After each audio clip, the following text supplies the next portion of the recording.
You're listening to the 2015 Lemmy Awards, the annual video game award show by Gaming Buzz. From the best DLC to the best soundtracks, from the best indie game to the best overall game of the year. Let's recognize the games that made 2015 a great year for gamers.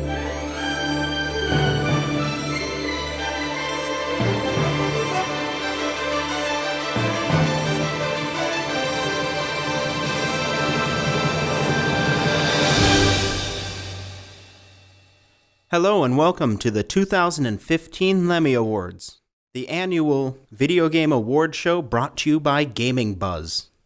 Let's introduce our judges for this year. I'm Jacob, and I'm here with Darien. Hello. And Christian. Hi. When we were developing the concept of an annual award show, we could not come up with a name. But then we remembered that Christian had a strange obsession with Mega Man, and he constantly talked about shooting lemons because the projectiles look like lemons. So we decided it would be really fun to name the show The Lemmys.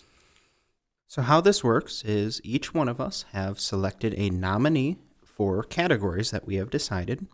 We took those nominees and we posted them on Twitter, on Facebook.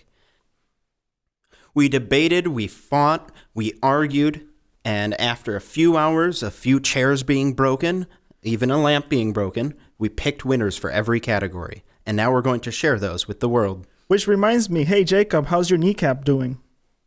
Still hurts a little bit. That was a little uncalled for. You did not have to go Hulk Hogan on me. And Christian, sorry about the black eye. Yeah, thanks. Blinking now hurts a lot. Ow. Well, maybe if you hadn't dodged my left hook. Well, I couldn't see from my eye then. Why don't we get on to the categories before we're charged with assault? The first category is Best Single-Player Games of 2015. When we were discussing this category, we were looking for games that had great single-player narratives and experiences for those of us who might not have significant others to play games with and are kind of lonely on their couches after work. Like Christian. Oh, gee, thanks. You just gotta point it out to everybody. You can't talk. You don't have a girlfriend either. Thanks. I do. Oh, aren't you lucky? I'll give you some dating tips sometime. Thanks. So the nominees for this category are The Legend of Zelda Majora's Mask 3D for the 3DS. Senran Kagura 2 Deep Crimson on the 3DS. and Fallout 4 for the PlayStation 4, Xbox One, and PC. So Darien, why did you nominate Senran Kagura? First of all, it's one of the only games that I beat this year. It has a very hilarious story, and the narrative is just hilarious. It's about these shinobi ninja girls that they go out and they have fun with each other, but at the same time, it's a really dark story about pretty much fighting monsters from hell. The game is really challenging. I say that the game is NES hard because it harkens back to the difficulty of NES games. There are a few minor gripes with the game, but I fully enjoyed the game because it actually challenged me and all of my friends that have tried to attempt to play it. Are you sure the reason you picked that game wasn't because there are a bunch of skimpy outfits? That might be one of the reasons, but they're very well done. I knew it. Why did you pick your title, Christian? I really love the original Majora's Mask on the Nintendo N64. And returning to it on the 3DS with better graphics and better controls from unlike the N64, which, I'm not going to give back credit for those controls, but it didn't feel that comfortable. You say the game has better controls, but isn't the 3DS port of Majora's Mask infamous for having terrible controls when you're swimming? Compared to the original, which was critically acclaimed for having free-flowing dolphin-like moving in the water. I really don't know why they changed that, but however, just holding the R button is just the same as last time. Besides that being the only bad thing, everything else has improved. Like shooting arrows by using motion controls is amazing and it's very fluid. And going back to the adventure, you can have in 3D. The new camera controls are amazing also. What's also new about it, the boss battles are completely different and renewed. The water boss is completely different from what it was before, and it's very fun and challenging. Yeah, but they ruined the second boss in the game, Goat, who was like one of the best Legend of Zelda bosses ever. You rolled around a racetrack to hit him from underneath while he's throwing bombs at you and dropping spikes from the cave ceiling on you. It was really cool and really fun. But now in the new version, you have to stop, stand where you are, shoot his giant eyeball that's on his back for some reason with an arrow, and then keep moving. And it just isn't as fun. I'm really scared to be in Legend of Zelda because I feel like everybody be trying to shoot my eyes, especially Link. Yeah. The Legend of Zelda has always been a series about adventure for me. But no game says adventure like Fallout does. I picked Fallout 4 as my game because not only do you have an adventure, but you have adventures. When you start Fallout 4, you create your own character. The game gives you a basic tutorial, and that's it. From that point on, you can do whatever you want and create your own story. And you know something? Unlike a certain game on this list, the swimming controls are actually good. And it's not a remake either. Right. It's a completely original title. And the winner is Fallout 4. Now, both games that you guys mentioned were great, but Fallout's better. I can't disagree, kind of, because I have it on PC, on Steam. It's like very addicting. However, I still feel that Zelda's a little much better because it's portable and you can take it everywhere. But I think it loses a lot of its impact since most people who are playing it played the original beforehand. And Senran Kagura is a really great series with very fun action, but I think it loses some appeal with how fan servicey it tries to be, and it has to have panty shots every 2 seconds. Yeah, I agree, but you can turn the panty shots off. But who would want to? A lot of people. I know we've talked about this before, but Fallout 4 is so good that it stopped people from watching porn. Yeah, Pornhub.com also blamed Fallout 4 for their decrease in traffic when Fallout 4 came out. Our next category is Best Multiplayer Game of 2015. This is a unique category because we have very different social gaming preferences. I know, Christian, you pretty much exclusively play multiplayer games with other people. That is correct. And I'm more of a single-player kind of guy. I don't play that much co-op gaming or competitive gaming, but if I do, it's normally more just playing casually with friends. So our nominees are Splatoon for Wii U, Monster Hunter 4 Ultimate for 3DS, and Super Mario Maker for Wii U. So I guess I should address the elephant in the room. No, Super Mario Maker technically is not a multiplayer game, but I nominated it anyways. The reason being, it is one game, the only game this year that I saw create an entire community of players working together to create levels and play each other's levels. I played more levels of Super Mario Maker together with Christian than I played any other game online this entire year.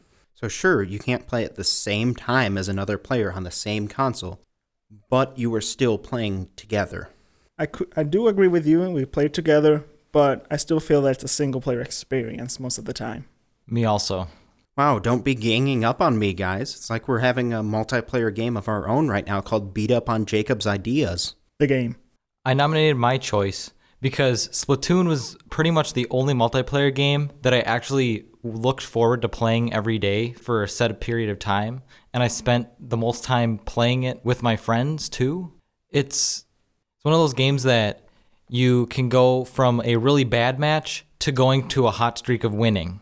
It's actually really fun to just spread your ink everywhere in the game and cover turf, and it's also really fun to guess which team won before the game tells you also, and it makes it fun for if people are watching you play it in the same room. I bought Splatoon a couple days after it launched, and I have to be honest, I played it for about a week and haven't touched it since. And I know it's gotten DLC for free since then and more content and more features, but it really just didn't grab my attention that much.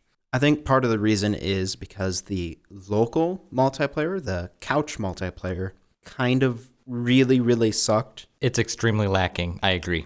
You pretty much need to play the game online in order to have any fun, which is a shame because I'd love to play the game at home with my friends and have a good time, but the gameplay mode that they give you to play on the couch with other people, not that fun. I'm surprised they haven't updated that actually for the multiplayer, local multiplayer actually.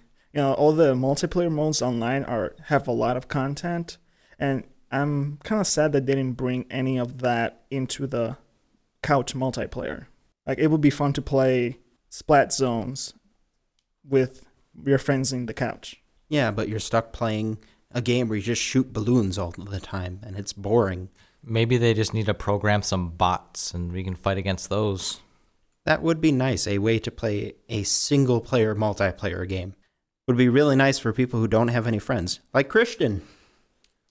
It could also fix private lobbies so that you're not going like 1v1 and having a complete and utter not good time. Now, what about Monster Hunter, Christian? I know that's your second favorite video game series after Mega Man. Yep. It's also created by Capcom, which is ironic.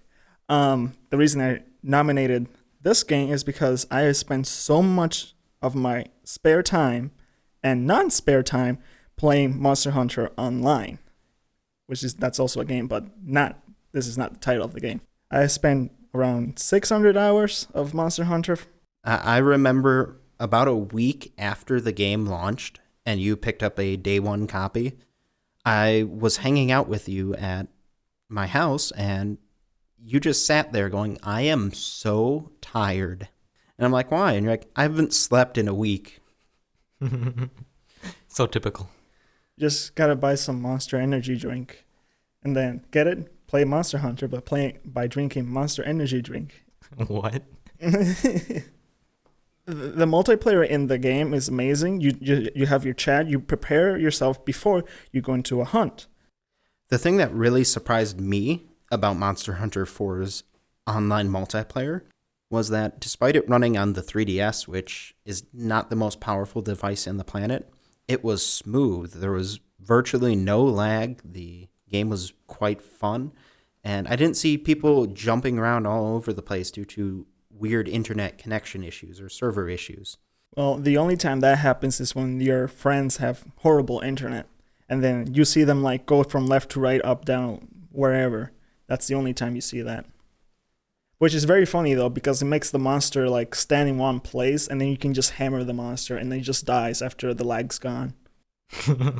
So the winner of the Lemmy for Best Multiplayer Game of 2015 is Splatoon. Yes, Darien, you can feel good about yourself now. Your choice won. You inked the competition. What? I think what is the best way to respond to that? No, I have to agree, though. Splatoon is an incredible game. So, yeah, was it incredible? Very incredible. That's a joke worthy of Christian's puns. Hey, wait a second here. You gotta be squidding me, Jacob. How could you? Oh, please. Please, Christian. All right, before my brain melts from more ink and squid puns, why don't we move on to the next category? Our next category is Best DLC of the Year. To clarify, the games that were nominated don't have to be released in 2015. Only the DLC released for the game has to have been released in 2015. So the nominees for this category are Mario Kart 8 for Wii U, Monster Hunter 4 Ultimate for 3DS, and Super Smash Bros. For 3DS and Wii U for 3DS and Wii U. Way to repeat yourself. I can't help it. That's the title of the game, and then I had to say what systems I was on. I mean, I guess I was kind of redundant, and that was kind of stupid, but why don't we talk about how Christian picked Monster Hunter again? Well, the reason for this, each month after the game came out, we got a free DLC packs with around 20 quests and a few new gears. like new weapons, stuff for your cats. Pogi's a pig, by the way. So, and the DLC ended in November, but all that content just brought me back right up after I was like burnt out from Monster Hunter. Now, the big word I heard there was free. Yes, it was free content every single month at the beginning of each Friday. I always love it when developers put extra things in the game for free after the game has come out. Now, I don't believe your DLC is free DLC, Darien. No, it's not free, but it's extremely affordable for how much content you get. There was 2 packs of DLC that was released. One was last year and one was this year. But this year's DLC was definitely a lot more polished than last year's. Not saying that last year's was bad, but this year was very, very well made. Now, what did this DLC pack include? It included a crossover with Animal Crossing, so you got Isabelle and the Villager, male and female, and then you also got Dry Bowser as an extra character. You got extra cart parts, and you got 8 more tracks to race on. I do have to agree that you got a lot of value for the price when it comes to Mario Kart 8's DLC.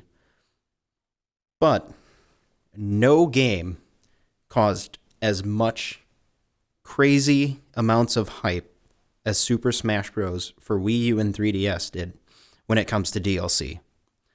When the character Cloud from Final Fantasy VII was announced as a DLC character for Super Smash Bros., hundreds of thousands of nerds had their life dream achieved.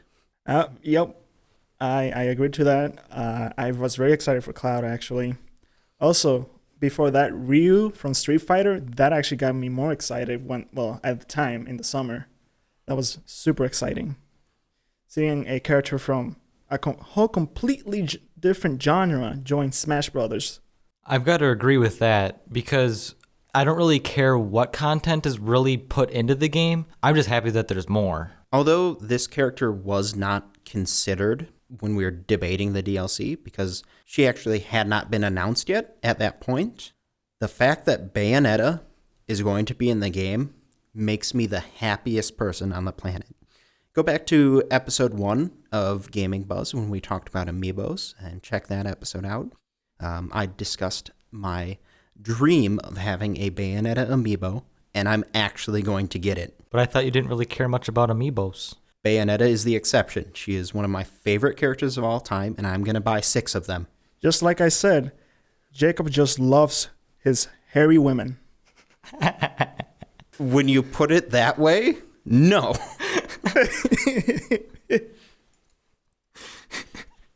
And the winner is Super Smash Bros. For 3DS and Wii U. No DLC can compete with Cloud and Bayonetta and Roy and more Fire Emblem characters. And we also even got some free DLC. You had the Miiverse stage for Wii U, which always amazes me whenever I play it because the stage has Miiverse posts about the characters fighting stapled throughout it. And it's supposed to be heavily filtered by Nintendo, but it's not. It's really funny. There have been so many very disturbing phallic images I have seen. It's a rocket. In the game. Oh my gosh. Darien and I were playing that stage, and one of us, I don't even remember who, was playing as the villager. There was a Miiverse post of the villager riding on top of a rocket, and that's one of his abilities in the game is he can shoot rockets at people. But it wasn't a rocket this time. Thank you, Nintendo, for cleaning things up. Yeah, I don't think Nintendo's filtering system got that one. But it kind of scares me because children could see that. Also for the 3DS, they ported over the Duck Hunt stage. That's one difficult thing to say, and try not to sound bad. But they ported that over, and it's pretty much a perfect port from the Wii U version to the 3DS. Yes, the 3DS finally has a good stage in it. Oh, did I say that out loud? Maybe. The 3DS stages, in my opinion, suck compared to the Wii U stages. Well, there are a few good ones that I'd say. Yeah, Final Destination. Oh, you mean the stage that literally has no details whatsoever? It's just a flat platform. Omega! Yeah, that's probably the best stage in the game. Yep. Oh my! It's funny to do Omega Final Destination because all the stages are become the form of Final Destination. So you choose Final Destination Omega form Final Destination. That's a mouthful. Our next category is Best New IP. What we're looking for here are video games that are brand new games with new concepts that either are or could become full video game series with multiple sequels because they're that good and people like them that much that they want more of them. So the nominees this time around are Splatoon for Wii U, LBX Little Battlers Experience for 3DS. and Yokai Watch for 3DS. Wow, that's the second time in a row where all three of the nominees were for Nintendo consoles. Nintendo's on a roll this year. No, their sales figures weren't on a roll this year, that's for sure. But they did boost a little. There were some really quality games, including the three we just picked. So why don't we start with Little Battlers Experience? It's the only game from these three I have not played. This game, I bought it for 2 to 20 reasons. First, tiny robots. I just love that concept. You have tiny robots fighting against each other. Think of a card game, but not a card game. Second, you can customize every single part, and it's awesome. So you can have like a giant body and tiny little arms. That sounds really funny, imagining that in my head. And then the story is amazing. I just love the story. The voice acting is amazing. The character development is also amazing. And the ending is great. Obviously, I'm not going to spoil it because that's dumb. It also has a multiplayer, but it's only local multiplayer. You can have 3 versus 3 people. You're not going to go through all 20 reasons why you like that game, are you? Oh, no. Well, I could, but Just 19 of them. just 19, of course. I think you got through 5 or so. I think that's enough. Okay. What about you, Darien? I picked Splatoon because it was one of those surprise IPs that just took off. Like, it was one of those ones that I wasn't initially interested in at first. I had a friend that was like, dude, you have to really buy this game. It looks fun. And I was just like, I don't like shooters that much. But this game actually got me into shooters. It was really surprising to see how many people actually bought and enjoyed this game. What was really surprising to me about Splatoon was just how serious Nintendo was about it. There was so much marketing for the game, they must have spent a lot of money and bet on the game's success. I'd have to say so. No one knew that Splatoon was going to be an amazing success, except for Nintendo. When Nintendo puts their money down, it definitely shows. The game is really fun. It's got a couple of issues, but most of them have been ironed out. And one thing's for sure, it's definitely very fresh. If we don't see a sequel to this series, Nintendo would have to be crazy not to do that. Oh, I'm fairly certain they're already planning Splatoon 2. Do you mean Splatoon? Thanks, Christian. The game that I picked was Yokai Watch, which I have talked about on the show before. I'm still just as obsessed with the game as I was then. I've logged in well over 60 hours of the game so far, and I'm probably going to at least triple that number by the time I'm sick and tired of it. And by then, the sequel, which is already out in Japan, should be out here. By the way, are you going to go to Seattle and get that rare yokai? No. Why not? We are way too far away for me to buy a plane ticket just to go to Seattle. Nah, man. Just sell all your video game consoles and games. You'll be fine. That's blasphemy. But you told us that you're really obsessed with that game. And you wouldn't go to that measure to go do that? I'm not that crazy. I might be a little bit crazy, but not that crazy.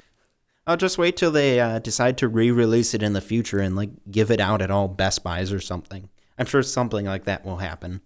Hey, just like a Pokemon event. And the winner of the Best New IP of 2015 is Splatoon. That's right, Darien. You get another one. Yay. What can I say? Splatoon was everywhere this year, especially during the summer when it came out. I would honestly say that Splatoon was the summer of 2015 for gamers. Pretty much. I spent pretty much every day of the summer playing that game. Well, you had to in order to stay fresh. Are you a squid or a kid, man? I'm definitely both. What's our next category, Squid Man?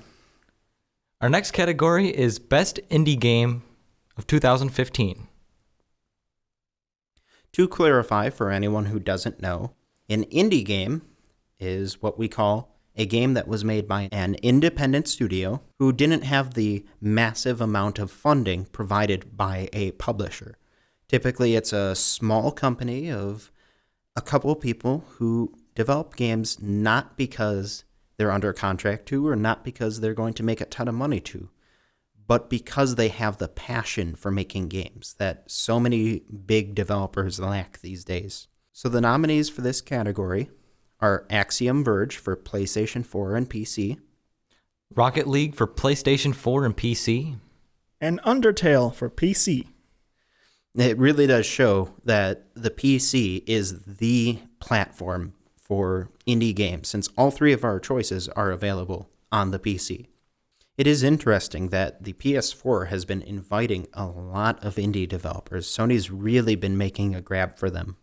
So Undertale, without spoiling anything, because apparently every single thing in the game is a spoiler. Spoiler alert. Yep, He mentioned the word Undertale. Spoiler alert. exactly. It's an RPG inspired by Earthbound. In fact, the game actually started off as a ROM hack of Earthbound cartridges, and it was turned into its own game that was inspired by Earthbound. Which, if you don't know what Earthbound is, it's the craziest, funniest RPG around. Well, it was until Undertale came around. Yep, Undertale has an amazing battle system. It has attacking, which you can attack your foes with. You got Act, which lets you do different types of interactions with the foes you face. It also has Mercy, which you can spare your enemies, and you got the classic Run Away. And then the story development is amazing. You know how the characters grow with you, and whatever you do in the game has a butterfly effect in the end, which is, I always love that in any game that has a butterfly effect that makes your endings different. One of the things that really surprised me when I first heard about Undertale was the fact that you can 100% complete the game without killing a single enemy, which for an RPG, the genre that is known for sitting there for countless hours just murdering cute little slime creatures to gain experience, that's amazing. That does sound very interesting.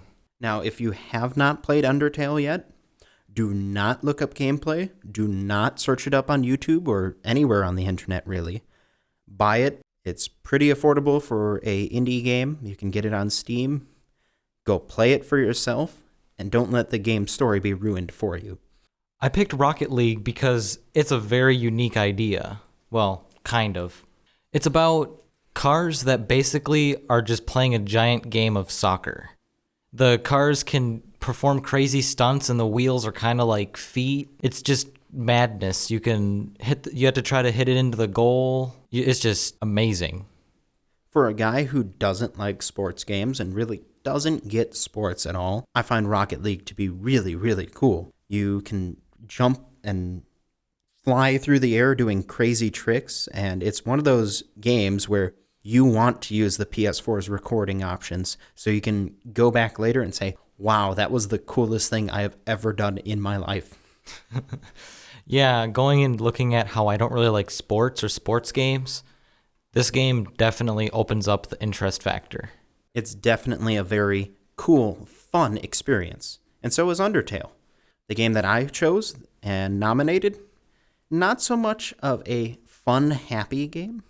Axiom Verge is a self-made indie game by one person. He spent 5 years. He developed the gameplay. He created all of the art assets. He composed all of the music for the game himself. And it's a game inspired by Metroid. So it's a 2D platformer game, but rather than your typical platformer elements of jumping on enemies' heads to kill them and trying to get across jumps, it's all about exploration and finding new items to help you explore more, to get to that next boss battle, to get to that next energy tank, to increase your health, and get through the next boss. It's a very unique experience, and the thing I like about it is that it is inspired by Super Metroid. The game was so amazingly built that it rivals the game that it's based off of. It's not a cheap clone. It takes ideas from Super Metroid, but it also gives ideas of its own that make it equal, if not better. So I'm guessing you can sequence break the crap out of it like I do in Super Metroid. Oh, you can do so much things in that game. It is truly a speedrunner's paradise. I've seen people beat the game completely legitimately using no hacks in under 5 minutes. That sounds amazing. Yeah, if you're into speedrunning games, that is the game for you. I can see Christians thinking about buying it on Steam right now. Maybe when I get home. So the winner of the best indie game is Undertale. All 3 games have unique experiences and they're great games. But Undertale isn't just a game. It's a phenomenon. And it's amazing. And it shows how games can be true high art. Yep. It's just so... I don't know what to call it even. It's like, I'll just say amazing.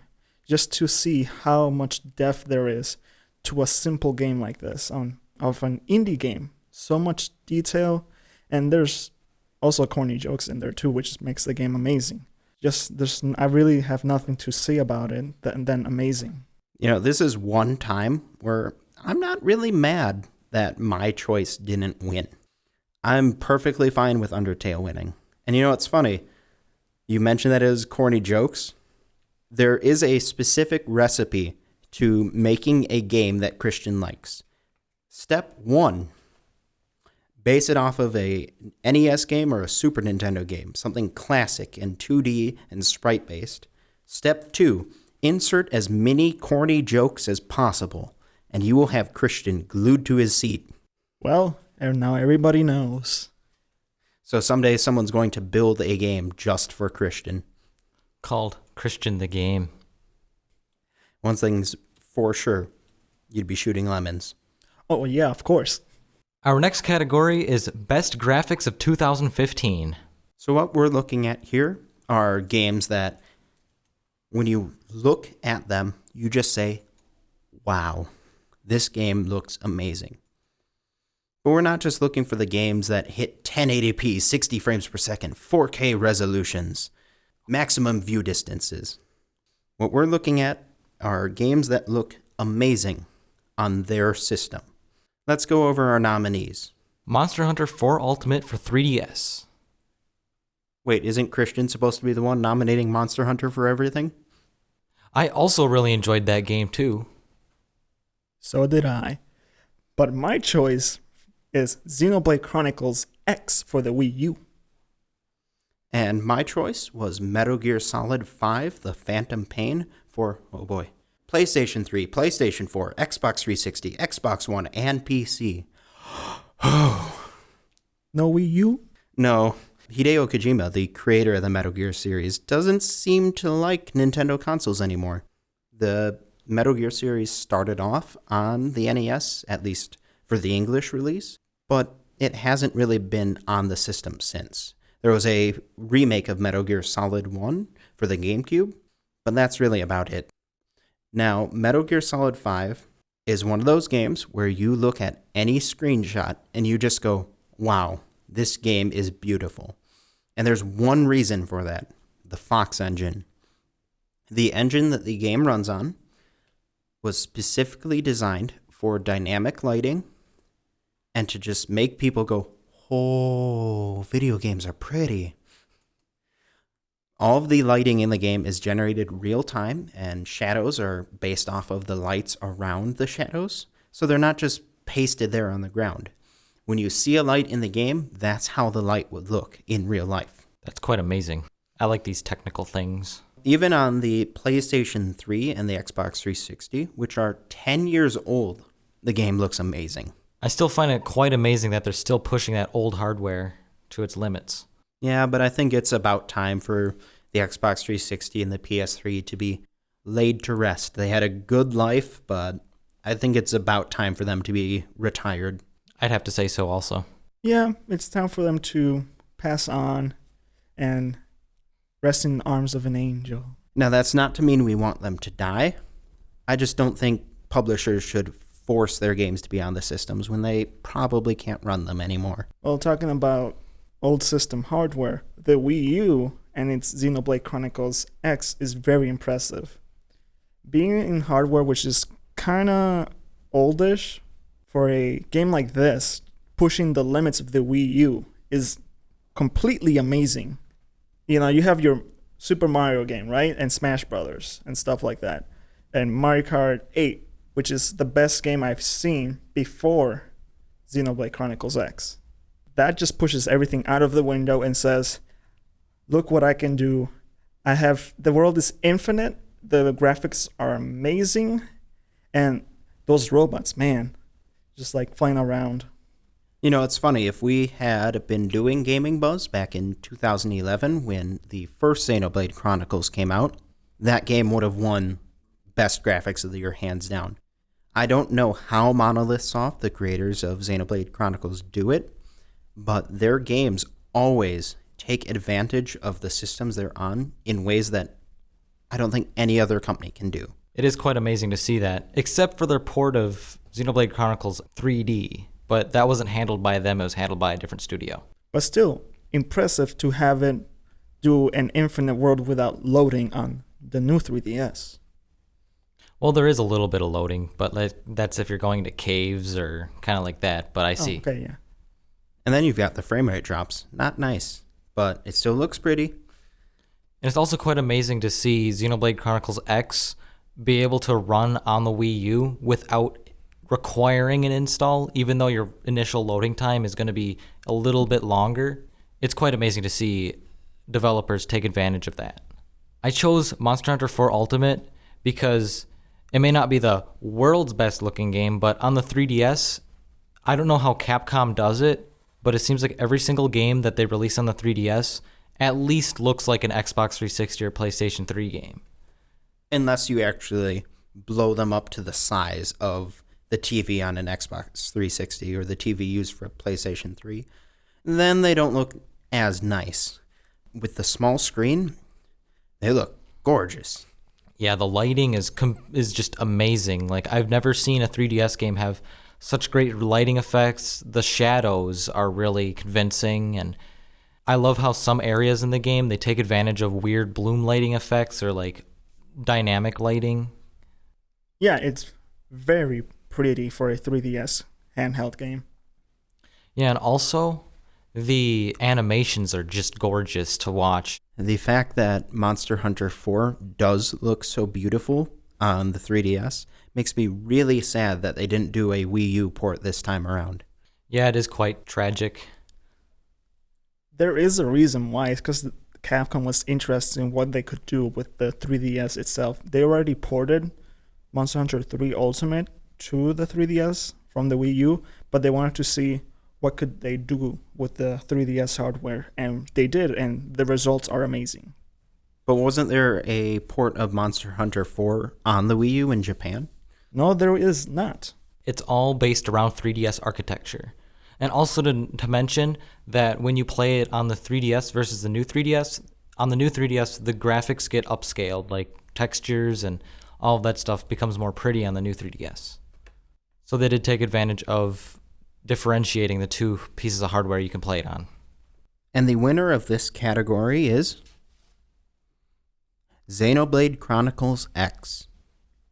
Now, this was one of the categories that took us quite a long time to, let's use the word debate, because graphics and art styles are very subjective, and one person may see something as beautiful that another person might not.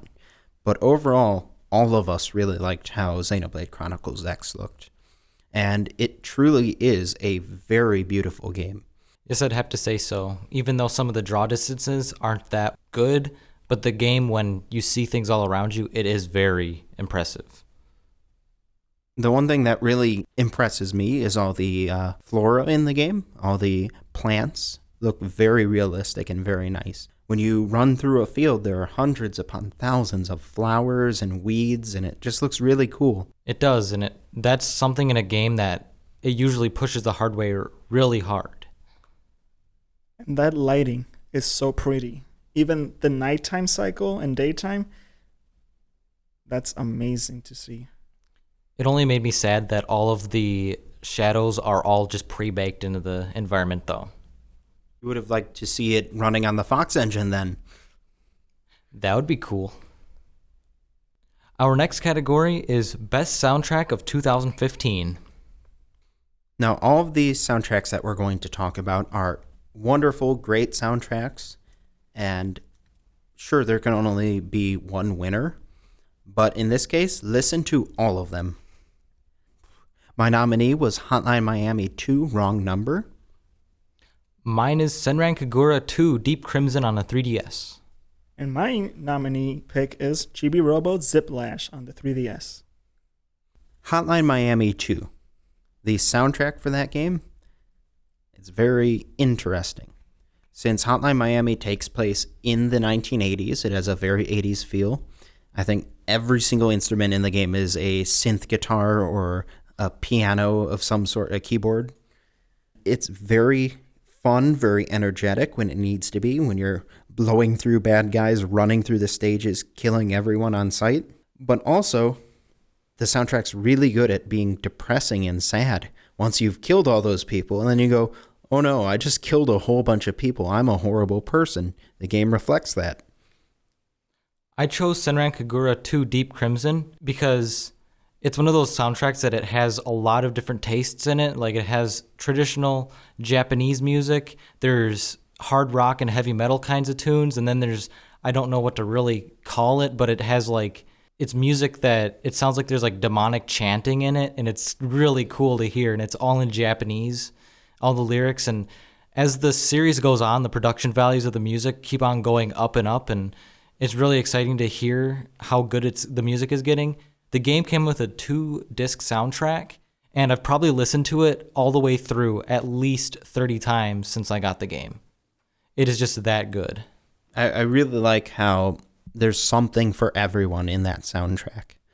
I would be hard-pressed to find someone who didn't like at least one song from the entire soundtrack. It's not music from the good old USA. No, I'm just kidding. I actually do love that soundtrack too. So the reason I picked Chibi Robo Ziplash was because the soundtrack fits in very well with all the stages, and it's very cartoony and entertaining for this genre. It's a platformer, a Chibi Robo platformer. It's the first time I will never cross my head. The music is so relaxing. It just, it makes you happy playing the game. The music of Chibi Robo reminds me a lot of the music from Animal Crossing. So if you're a fan of Animal Crossing soundtrack, you should definitely check out Chibi Robo's. I'd have to say so also. I'm a big sucker for soundtracks myself, and I enjoy soundtracks a lot, especially if they're really, really well done. Now, although all three of these soundtracks were wonderful, we do have to pick a winner. And the winner for this category is Senran Kagura 2 Deep Crimson. I think the reason why this game deserves to win is because of the fact that it doesn't just do one type of music well, it does all the different types of music well.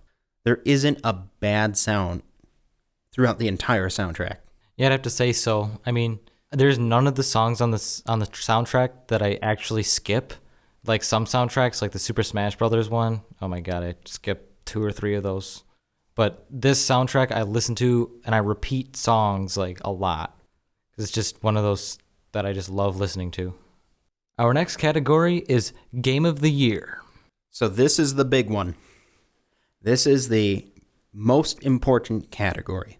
What we're deciding here is which video game of all the games released this year was the most fun to play.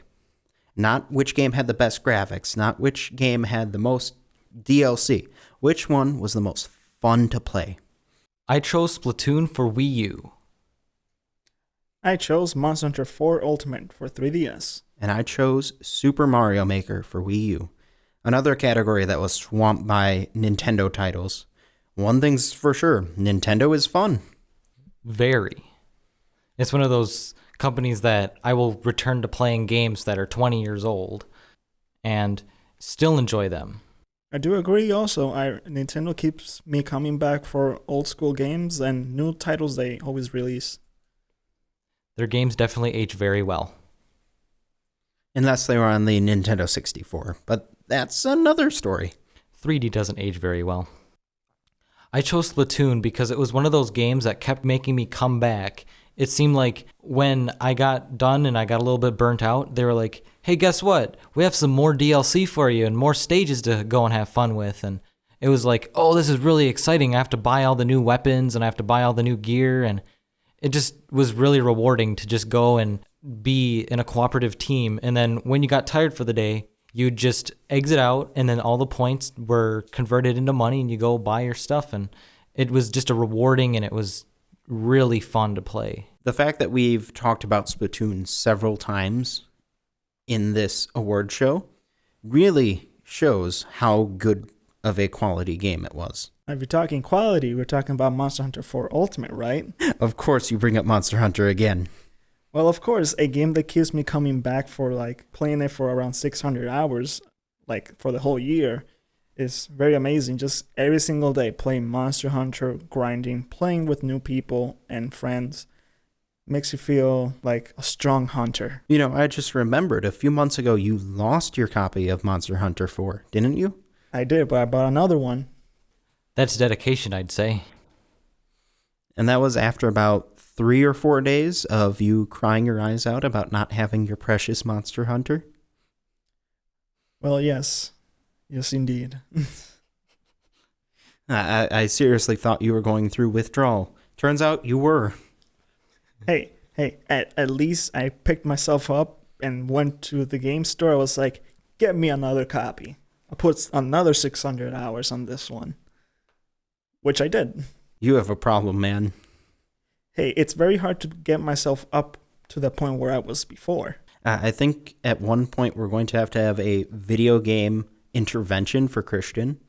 It's either going to be on Monster Hunter or it's going to be on Mega Man. I'm not sure which yet. Let's call it a Capcom intervention. So I chose Super Mario Maker. It's because the game is fun. There's no game out there this year that I had more fun just poking at the touchscreen of the Wii U, just trying new things, experimenting, trying to screw over Christian in any way possible. Don't you mean Jacob getting screwed by Christian's levels? Yeah. Exactly. There are still a few of them I haven't beat yet. Your levels are scary, man. You just wait. You'll see. They're going to have new updates that are just going to make my levels even much harder. Maybe someday. We'll see. But one thing's for sure. I'm never going to give up on my goal of making a level you can't beat. So far, you have failed, my friend. Yeah. Well, part of it is I make levels so hard that I can't beat them. But I'll give you props, dude. You try, and your levels are actually very fun to play. Maybe we'll share some of each of our Mario Maker levels on our Facebook page and our Twitter feed. That way people can try them out. And rage quit. Yeah, it might not be the greatest idea to do that. We might lose all of our listeners. Or all of them will be like, hey, Darien, yours are way too easy, man. But we'll see. Maybe we'll do that. That way they can see some of our rage-inducing Mario Maker levels and some of our actually fun ones. And the winner of the Lemmy for Game of the Year is Super Mario Maker. Oh yeah. Well, I'm not surprised. And it's definitely not because I beat you guys into submission. Well, let me see. Ow. In all seriousness, Super Mario Maker is a Mario game. That automatically means it's fun. It's also a game where you can create your own levels and share them with friends. And I had more fun sharing stupid levels with these guys than I did with playing every other game in my collection this year. I'd have to say so also. It's pretty fun to share your creations and see how people react to them. And in Christian's case, go through his own level and die somewhere to see how many times people have died. Oh my. There are red X's everywhere. At least people can beat them unlike other levels I've seen. Your levels are very frustrating because they're beatable. Every time I die in one of your levels, I go, it's not because Christian's a troll, it's because I just suck. Another thing about Mario Maker is the mechanics. You have different genres like Super Mario Brothers, Super Mario Brothers 3, Super Mario World, and New Super Mario Brothers Wii. And each of those have a different taste of the game, how it plays. Right, they definitely play differently from each other, which gives the game a lot of variety. I personally really love the Super Mario World theme. This concludes the 2015 Lemmy Awards.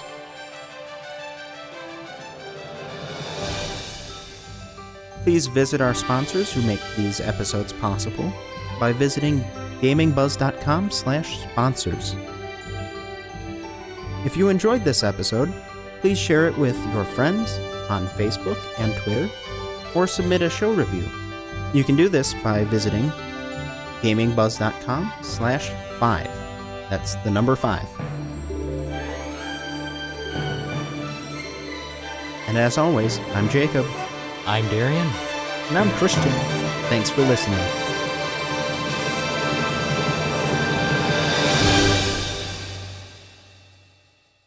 Gaming Buzz is a proud member of Newsmakers Podcast Network, an ever-growing network of podcasts covering many business and entertainment topics. Please check them out at npcn.tv.